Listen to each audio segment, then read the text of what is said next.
அரச மரமும் பறவைகளும். ஒரு காலத்திலே ஒரு சிறிய கிராமத்தில் பெரிய அரச மரம் ஒன்று இருந்தது. அந்த மரத்தில் பல பறவைகள் வசித்து வந்தன.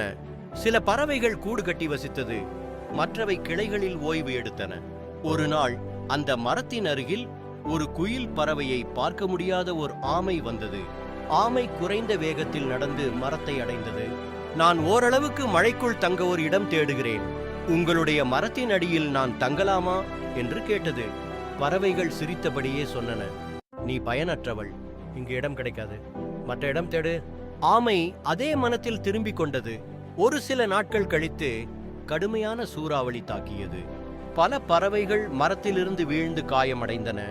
அவைகள் போக ஏதுமில்லாமல் அங்குமிங்கும் அலையத் தொடங்கின. தொலைவில் ஆமை அழகாக குகையில் பாதுகாப்பாக இருந்தது.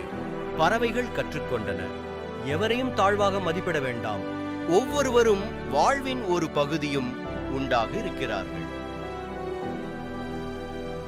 பாடம்: ஒவ்வொருவருக்கும் மதிப்பும் முக்கியத்துவமும் கொடுக்க வேண்டும்.